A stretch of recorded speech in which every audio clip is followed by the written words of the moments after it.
ನಮಸ್ಕಾರ ಸ್ನೇಹಿತರೆ, ನಮಸ್ಕಾರಗಳನ್ನ ಹೇಳ್ತಾ ನಾನಿವತ್ತು ಹಾಸನಾಂಬ ದೇವಾಲಯದ ಇತಿಹಾಸದ ಬಗ್ಗೆ ಮಾಹಿತಿ ಕೊಡ್ತಾ ಇದ್ದೀನಿ. ಈ ದೇವಾಲಯವನ್ನು 12ನೇ ಶತಮಾನದಲ್ಲಿ ಹೊಯ್ಸಳರ ಕಾಲದಲ್ಲಿ ನಿರ್ಮಿಸಲಾಗಿದೆ.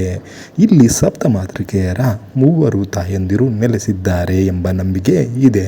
ಸಪ್ತಮಾತೃಕೆಯರಾದ ಬ್ರಾಹ್ಮಿ, ಮಹೇಶ್ವರಿ, ಕುಮಾರಿ, ವೈಷ್ಣವಿ, ವರಾಹಿ, ಇಂದ್ರಾಣಿ ಮತ್ತು ಚಾಮುಂಡಿ ಅವರು ಭೂಮಿಗೆ ಬಂದಾಗ ಹಾಸನದ ಸೌಂದರ್ಯಕ್ಕೆ ಮಾರಿ ಹೋಗಿ ಇಲ್ಲೇ ನೆಲೆಸಲು ನಿರ್ಧರಿಸಿದರಂತೆ.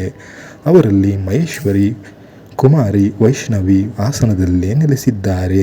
ಬ್ರಹ್ಮಿ ಮತ್ತು ಇಂದ್ರಾಣಿ ಕೆಂಚಮ್ಮನ ಹೊಸಕೋಟೆಯಲ್ಲಿ, ವರಾಹಿ ಮತ್ತು ಚಾಮುಂಡಿ ದೇವಿ ಒಂದು ಬಾವಿಯಲ್ಲಿ ನೆಲೆಸಿದ್ದಾರೆ.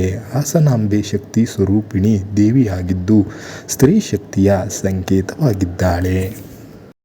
ಹಾಸನಾಂಬೆ ಎಂಬ ಹೆಸರು ಹೇಗೆ ಬಂತು ಎಂಬುದು ಹಾಸನಾಂಬೆ ಎಂಬ ಹೆಸರು ನಗುಮುಖದ ಅಂಬ ಅಂದರೆ ನಗುಮುಖದ ತಾಯಿ ಎಂಬುದರಿಂದ ಬಂದಿದೆ.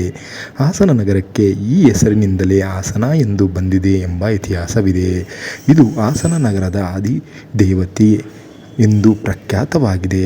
ಈ ದೇವಾಲಯದ ಅತ್ಯಂತ ವಿಶಿಷ್ಟ ನಂಬಿಕೆ ಎಂದರೆ ದೇಗುಲದ ಬಾಗಿಲು ಮುಚ್ಚಿದಾಗ ಹಚ್ಚಿದ ದೀಪವು ಮುಂದಿನ ವರ್ಷ ದೇಗುಲ ತೆರೆಯುವಾಗಲೂ ಆರದೆ ಉರಿಯುತ್ತದೆ. ಅಲ್ಲದೆ ನೈವೇದ್ಯವೂ ಕೆಡುವುದಿಲ್ಲ ಮತ್ತು ಅರ್ಪಿಸಿದ ಹೂಗಳು ಬಾಡುವುದಿಲ್ಲ ಎಂಬ ಪ್ರತೀತಿ ಇದೆ.